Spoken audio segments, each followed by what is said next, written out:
Après avoir étudié des systèmes parfaitement déterministes, nous abordons désormais la modélisation stochastique qui introduit une dimension d'incertitude dans les phénomènes étudiés.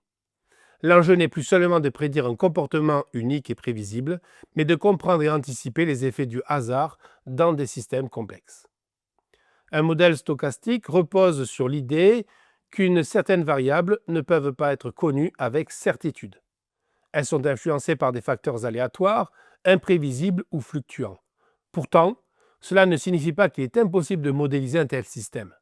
Il est possible de travailler avec des probabilités, des distributions, des espérances et des scénarios pour représenter et simuler différents résultats. Le chapitre s'ouvre sur la distinction entre modèle déterministe et modèle stochastique, avec des exemples concrets. Dans un modèle déterministe, les mêmes conditions d'entrée donnent toujours le même résultat. Dans un modèle stochastique, le même point de départ peut conduire à différents résultats, chacun ayant une certaine probabilité d'occurrence. Cela reflète bien des situations du monde réel. La fréquentation d'un site web, l'évolution d'un stock, le comportement d'un client, les conditions météorologiques, etc. Vous allez découvrir ensuite plusieurs outils fondamentaux de la modélisation stochastique. Les variables aléatoires qui permettent d'associer une probabilité à chaque valeur possible, les lois de probabilité comme la loi de Bernoulli, la loi binomiale ou la loi exponentielle qui servent à modéliser des situations récurrentes dans les systèmes numériques ou logistiques, comme on l'a vu déjà dans les précédents cours. L'espérance mathématique et la variance qui permettent de quantifier la tendance centrale et la dispersion des résultats. Une attention particulière est portée aux chaînes de Markov, un outil puissant pour représenter des processus aléatoires évoluant par étapes successives.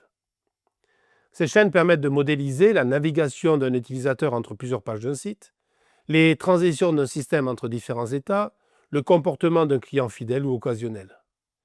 Vous verrez aussi que les chaînes de Markov s'appuient sur une matrice de transition qui indique les probabilités de passer d'un état à un autre.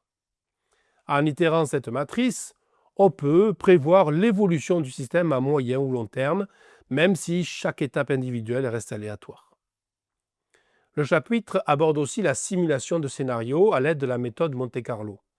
Il s'agit de générer aléatoirement des milliers de résultats possibles pour explorer toutes les situations envisageables. Cette approche est très utilisée en finance, en gestion des stocks, en analyse de risque ou encore en test logiciel. Un point fort de la modélisation stochastique est qu'elle ne cherche pas à prédire avec certitude, mais à mesurer des probabilités d'occurrence, des marges d'erreur, des intervalles de confiance.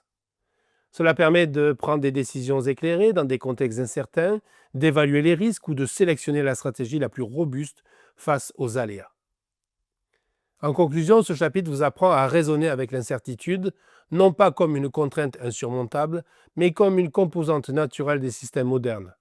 Vous apprendrez à construire un modèle probabiliste, à en extraire les indicateurs clés et à interpréter les résultats pour anticiper les comportements possibles. C'est une compétence indispensable dans un monde où les données sont souvent incomplètes, mouvantes ou bruitées.